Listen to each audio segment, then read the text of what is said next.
En préparant ma présentation sur l'optimisation énergétique, je souhaitais introduire le sujet de manière originale. Effectivement, ce n'est pas tous les jours qu'on a l'occasion de participer à un événement à la Tour Eiffel, et encore moins d'y parler. Initialement, j'avais envisagé de vous interroger sur deux vélos différents et de vous demander, d'après vous, lequel a le plus faible bilan carbone. Cependant, lors de cette préparation, pour une journée dédiée à la performance énergétique, à la Tour Eiffel, une toute autre question s'est imposée d'elle-même. Quelle est l'empreinte carbone de la Tour Eiffel? Étant donné que la Tour Eiffel est un lieu emblématique, je pensais que la réponse serait facilement accessible en effectuant une recherche sur Google. Cependant, malgré mes multiples tentatives, en utilisant différents mots-clés, je n'ai pas pu trouver une réponse satisfaisante. Dans de telles situations, que faire? C'est là qu'intervient ChatGPT. J'ai donc fait appel à mon assistant virtuel préféré et je lui ai posé directement la question. Quelle est l'empreinte carbone de la Tour Eiffel? Cependant, comme c'est souvent le cas avec les IA génératives, la réponse ne vient pas immédiatement. Il faut conditionner l'assistant, confronter son point de vue avec notre expertise, reformuler ou lui demander des précisions, et ainsi de suite. Je vous épargne la série de prompts que j'ai utilisés, c'est comme ça qu'on appelle les commandes d'entrée et les questions que l'on pose aux IA. Après avoir exploré le coût énergétique de l'extraction du minerai, de la production des poutres en fer, des rivets en acier, ainsi que l'empreinte carbone liée à l'acheminement par train ou par bateau, sans oublier les opérations de construction, y compris la peinture, car oui, Notre-Dame de Fer nécessite 60 tonnes de peinture tous les 7 ans, j'ai finalement obtenu l'empreinte carbone que je cherchais. 100 kilotonnes de CO2 équivalent. Cependant, cela ne concerne que la phase de construction. Je n'ai même pas abordé les coûts de maintenance, l'éclairage, le tourisme ou toute autre opération courante. Finalement, après plusieurs dizaines de requêtes, j'ai abandonné la suite des calculs. Que faire de ce résultat? Que nous apprend-il? Nous pourrions nous demander si nous aurions pu faire mieux aujourd'hui, ou comment on aurait pu améliorer les choses, ou encore, est-ce que la technologie peut nous aider quelque part? Et en effet, quelle que soit votre industrie, Aveva propose des technologies qui vous aident à suivre vos opérations de près.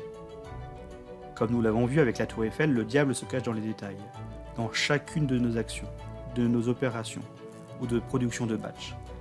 Alors que vous soyez une entreprise ferroviaire, un constructeur automobile, un fournisseur d'énergie ou autre industriel, si vous souhaitez optimiser votre utilisation d'énergie, que ce soit pour réduire des coûts, diminuer l'empreinte carbone, augmenter la production ou atteindre d'autres objectifs, vous devez avoir une connaissance approfondie de vos process.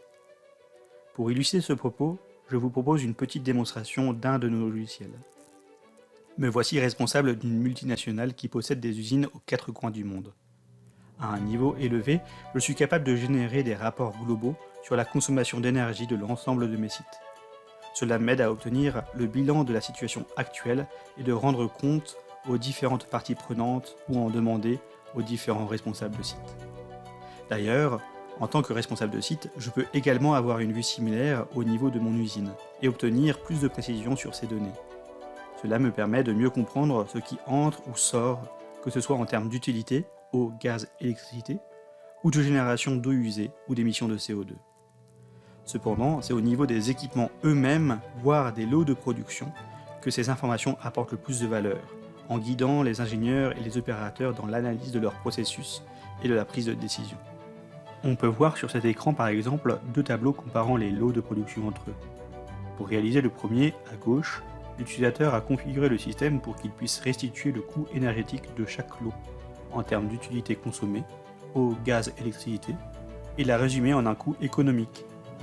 Sur la droite, une autre équipe s'est intéressée aux émissions de CO2 de leur process. Ils ont alors configuré le système pour suivre les coûts environnementaux, émissions de gaz et eau usée, qu'ils ont configuré pour obtenir le CO2 équivalent de chaque lot. De ce fait, n'importe quel autre utilisateur peut suivre en temps réel la production et visuellement remarquer les productions de batch les plus efficaces et celles qui ont le plus dérivé. Ils pourront alors relever les paramètres de configuration de ces lots pour optimiser leur production en maximisant l'efficacité ou en réduisant les écarts. Pour conclure, je souhaite revenir sur mon exemple initial des vélos. Ces informations ne proviennent plus de ChatGPT, mais bien d'une étude environnementale, dont voici quelques chiffres intéressants. La construction d'un vélo électrique est 2 fois plus émettrice de CO2 équivalent que celle d'un vélo mécanique. En revanche, en ce qui concerne le carburant, toute chose égale par ailleurs, la consommation est 2 fois plus élevée du côté du vélo mécanique. Ainsi, une analyse sommaire nous indiquerait que le point d'équilibre se situe aux alentours de 19 000 km d'utilisation, soit 20 km par jour, 200 jours par an, pendant 4 ans et demi. En conclusion, que ce soit en ce qui concerne la Tour Eiffel, le travail, ou même le choix du moyen de transport comme le vélo, plus notre connaissance est précise, plus nous sommes en mesure de prendre des décisions de manière responsable.